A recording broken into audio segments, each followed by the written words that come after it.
Welcome to Roundabout Oxford, a podcast from the University of Mississippi Libraries. This is Michael Carelse for Roundabout Oxford, a podcast in which members of the University of Mississippi Libraries speak to other members of the Ole Miss community here in Oxford, Mississippi, to highlight the amazing work being done around campus. In this episode, I talk to Anna Lauren Hevner, a success coach in the Center for Student Success and First Year Experience. So to start, what is the Center for Student Success and First Year Experience? So our office on campus really promotes student success through comprehensive, dynamic initiatives, kind of supporting the whole student. So we have a few different branches in our office. We have academic advising. We have academic support programs, which offers workshops, academic consultations, coaching, tutoring, truly academic support on that front. And then we have first year experience, including our EDHE 105 and 305 courses. And then we have success coaching, which is what I do. And we help students in all sorts of ways. We are really the partner with the student in the success of their college journey. So that may be supporting them getting in contact with the resources that they need. So being kind of a middleman. Academic skill development, so note-taking strategies, test-taking strategies, study planning. And then a lot of it would be more so executive functioning type support. So again, time management, planning and organization, conflict resolution, societal fit, sense of belonging, and really looking at the student holistically, making sure that not only are they academically successful, but they are also happy while they're here. Sure. That executive functioning piece, it seems very interesting because I can see other academic skill development or connecting to resources that's a little more familiar to me, but then the success coaching for executive functioning, life skills, that sounds very challenging and interesting. Yes, for sure. I've found that a lot of students, the things that they may struggle with in the classroom, a lot of times are affected more so outside the classroom with things at home, things with their relationships, their family, their financial situation, their roommate situation, the self-management skills, so self-awareness, motivation, procrastination, those things you can't really see, but those absolutely affect their academic performance in the classroom as well.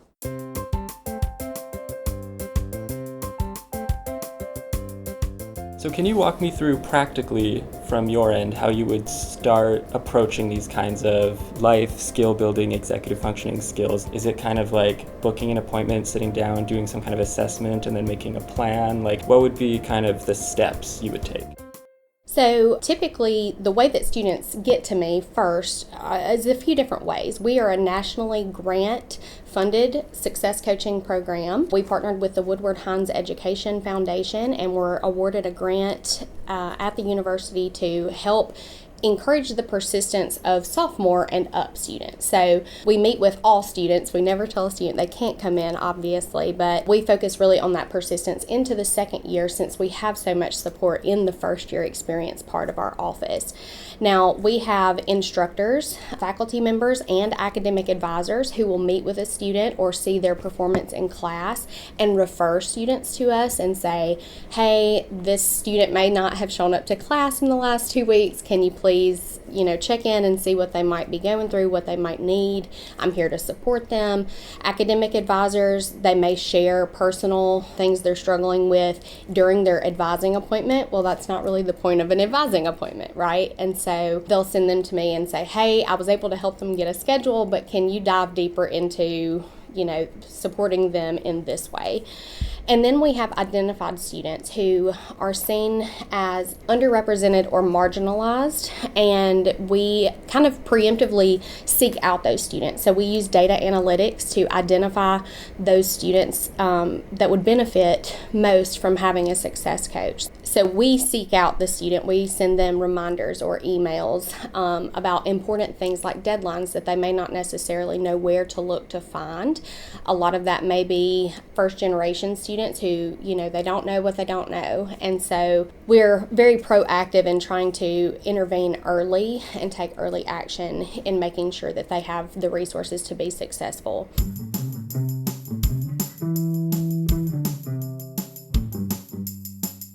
When a student first comes in for their initial meeting with a success coach, it looks differently depending on who their success coach is. But all of us do some sort of assessment piece in the very first meeting.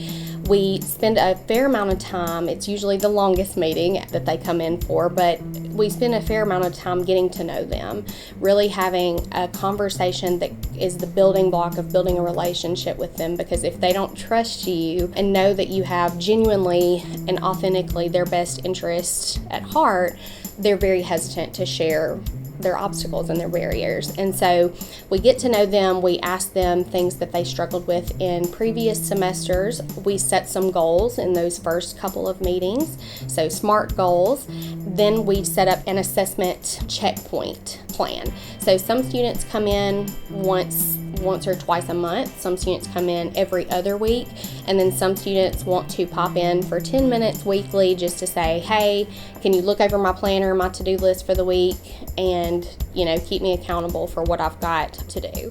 So that's very interesting that this is a grant-funded initiative that is, I don't want to say supplementing, but that's added on top of what we already have, as you say, first-year experience initiatives. But to me, this sounds very necessary and very meeting a pretty basic need. Absolutely. Students very frequently tell us later, because again, we have success coaches for the freshmen under academic support programs, but for the success coaching branch, we focus mostly on sophomores and up.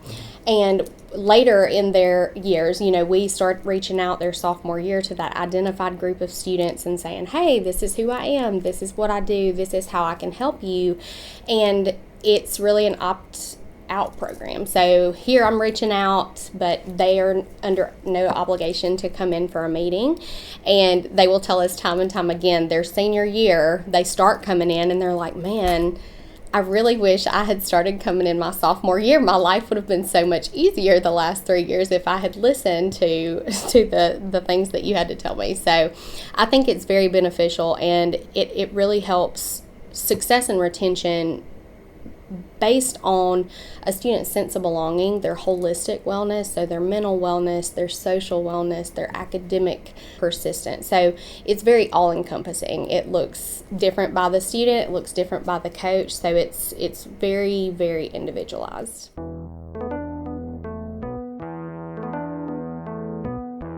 You have already mentioned how you work with other departments on campus. Some of that is referral to you. Is there anything else you wanted to say about that, the relationship between the success coaching program and then other parts of campus? Absolutely. It is everyone's business for students to be successful. So retention is everyone's job. It truly is a partnership between not only the student and the coach, but the student's chosen family and support system outside of their college life, and also their college support system. So whether it's their instructors, their counselor or therapist on campus, their advisors for academic organizations and social organizations. Again, professors a lot of times will reach out and say, hey, I'm very concerned about the student. They sleep through class every single class period and they just really look unwell. Have you met with them? Can you share anything that might offer me any insight into what they may be dealing with? Which obviously I'm limited on what I can specifically tell them, but I can say, they're really having a hard time at home. Their parent is in the hospital and they've spent the last 2 weeks commuting to campus. So they're taking long drives to come to class. And so I think that lends itself to faculty empathy and understanding flexibility with students, just knowing what is going on outside the classroom. When students are talking to you, can they choose to have you not disclose information? Absolutely. So in those first couple of meetings, we talk about anything they share in here is confidential. I explain to them what a mandatory reporter is. In that case, we talk about FERPA and how that's important and what that looks like between campus partners and also family members. So that happens very early in the conversation so that they can really choose what they share with me, what they're comfortable with, but know that it's not going anywhere past my office unless it is legally required. So I have one last question. Do you enjoy your work?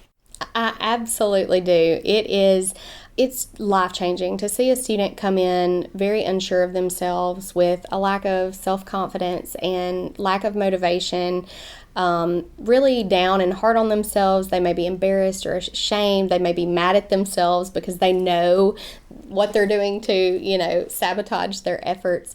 Seeing them transform from that first meeting to walking across the graduation stage is incredible.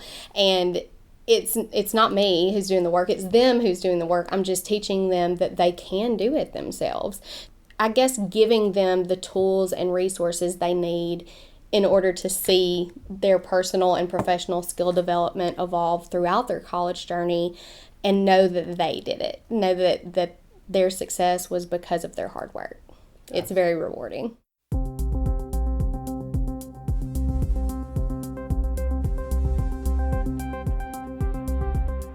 This has been Roundabout Oxford. Thank you to Anna Lauren Hefner for speaking with me today. If you would like to know more about the University of Mississippi's Success Coaches or other services within the Center for Student Success and First Year Experience, you can visit the link in the description. Thank you for listening.